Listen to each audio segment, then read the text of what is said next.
নমস্কার শ্রোতা বন্ধুরা, আমাদের জীবন দর্শনের জানা অজানা চ্যানেলে একটি নতুন ভিডিওতে আপনার স্বাগতম।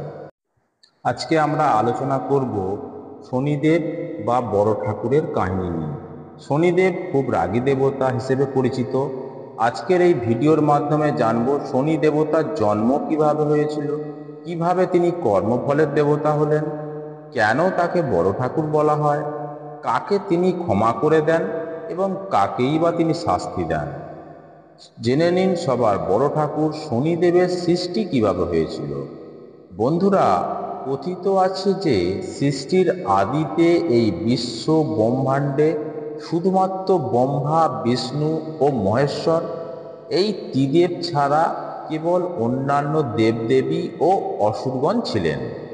নিজ অধিকার প্রতিষ্ঠার জন্য তখন দেবতা অসুরের মধ্যে যুদ্ধ হতো। একসময় এই যুদ্ধ ভয়াবহ আকার ধারণ করে। শেষ পর্যন্ত সেই যুদ্ধের সমাপ্তির জন্য স্বয়ং দেবাদিদেবের মহাদেবকে আসতে হয়। তিনি এই যুদ্ধের সমাপ্তি ঘটান। এই সময় যে যার কর্ম করত, কিন্তু কর্মফল ভোগ বা অন্যায়ের বিচারের দায়িত্ব কারো উপর ছিল না। তখন ব্রহ্মা, বিষ্ণু ও মহেশ্বর এই ত্রিদেব একত্রে একজন কর্মফল দাতা বা ন্যায়কর্তা সৃষ্টির উদ্যোগ নিলেন। তারা সিদ্ধান্ত নিলেন এই ন্যায়দাতার জন্মদাতা হবেন এমন একজন দেবতা যিনি চিরকাল নিরপেক্ষভাবে কার্য করে এসেছেন। তাই তারা স্থির করলেন যে সেই শিশুর জন্ম হবে সূর্যদেবের ঘরে, কারণ সূর্যদেব তার প্রকাশ চিরকাল ধরে নিঃস্বার্থভাবে ছড়িয়ে দিয়ে এসেছেন। অন্যদিকে সূর্যদেবের স্ত্রী সংজ্ঞা সূর্যের তেজ সহ্য করতে পারতেন না। তাই তিনি নিজের মতো দেখতে নিজের আর এক রূপ ছায়া সৃষ্টি করেন এবং সবার অজান্তে পিতা বিশ্বকর্মার কাছ থেকে এক ঔষধি চুরি করে নিজের ছায়ার উপরে ছিটিয়ে দেন।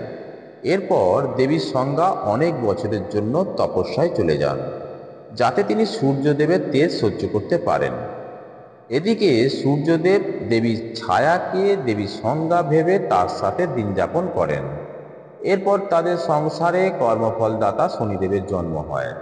শনিদেবের জন্ম হওয়ার পর সূর্যদেব শনির রূপ দেখে তাকে নিজের পুত্র মানতে অস্বীকার করেন এবং তাকে অভিশাপ দেন সে যাতে সূর্যের আলোয় জ্বলে যায়। তখন অনেক কষ্টে দেবী ছায়া শনিদেবের লালন পালন করেন, আর সেই থেকে শনি সূর্য ও ছায়াপুত্র নামে পরিচিত পায়। শনিদেব খুব রাগী দেবতা হিসাবে পরিচিত, এই জন্য সকলেই তাকে খুব ভয় পায়। সনাতন হিন্দু ধর্মে কর্মফলের দেবতা হিসেবে শনি ঠাকুরের পুজো করা হয়।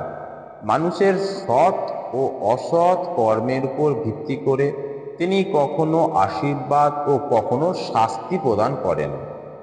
অনেকে তাকে বড় ঠাকুর বলেও ডাকেন। মানুষের বিশ্বাস শনিবারে তার আরাধনা করলে শনি দেবতা বিশেষভাবে সন্তুষ্ট হন। প্রতি শনিবার শনিদেবের পুজো করা হয়। তবে শনিদেবের পূজা করার আগে তার স্ত্রী দেবী ধামিনীর পুজো করতে হয়। একবার শনি ঠাকুর লঙ্কাধিপতি রাবণের কাছে বন্দি অবস্থায় ছিলেন। তখন হনুমান তাকে সেই বন্দি দশা থেকে মুক্ত করেছিলেন।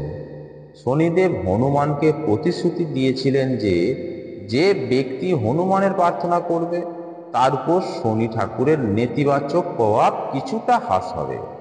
তাই শনিদেবের পুজোয় যদি কেউ হনুমানের নামে সর্ষের তেল দিয়ে তাকে স্মরণ করেন, তাহলে তার বিপদ কেটে যায়। শনিদেবের পুজোর জন্য নীল বা কৃষ্ণ বর্ণের ঘট, পুষ্প, বস্ত্র, লৌহ, মাসকলাই, কালো তিল, দুগ্ধ, গঙ্গা জল, সর্ষের তেল প্রভৃতি আবশ্যক। নির্জলা উপবাস বা একাহারে থেকে এই ব্রত পালন করেন ভক্তরা। বন্ধুরা, এবার আসি কেন শনিদেবকে সবার বড় ঠাকুর বলা হয়। স্বয়ং বিশ্বকর্মা ছিলেন শনিদেবের পিতামহ। সকল প্রকার অস্ত্র শিক্ষা শনিদেব বিশ্বকর্মার কাছ থেকেই নিয়েছিলেন। তাই শনিদেব তাকে খুব শ্রদ্ধা করতেন আর ভালোবাসতেন। এদিকে অসুর গুরু শুক্রাচার্য শনিদেবকে নিজের পথপ্রদর্শক হিসেবে মনে করতেন। দেবগুরু বৃহস্পতি ছিলেন সর্বশ্রেষ্ঠ জ্ঞানী, কিন্তু শনিদেব দেবগুরু বৃহস্পতির থেকেও শ্রেষ্ঠ জ্ঞানী ছিলেন।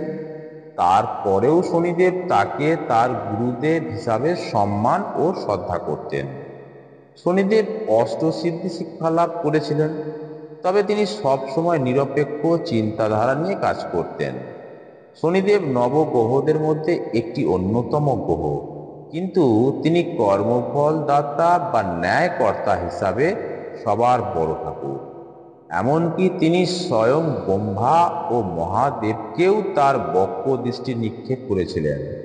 তাছাড়া চন্দ্রদেব, দেবী সংজ্ঞা, ইন্দ্র, রাবণ, দেবী যমুনা ইত্যাদি অনেক দেবদেবী শনির বক্র দৃষ্টি থেকে রেহাই পায়নি।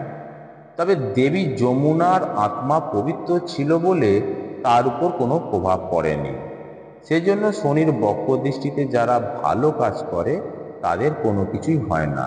তো বন্ধুরা, আজকে এই পর্যন্তই। দেখা হবে আবার কোনো নতুন ভিডিওতে। ভিডিওটি ভালো লাগলে লাইক করুন, শেয়ার করুন। সবার আগে এই রকম ভিডিও পেতে আমাদের চ্যানেলটি সাবস্ক্রাইব করে দিন। ধন্যবাদ।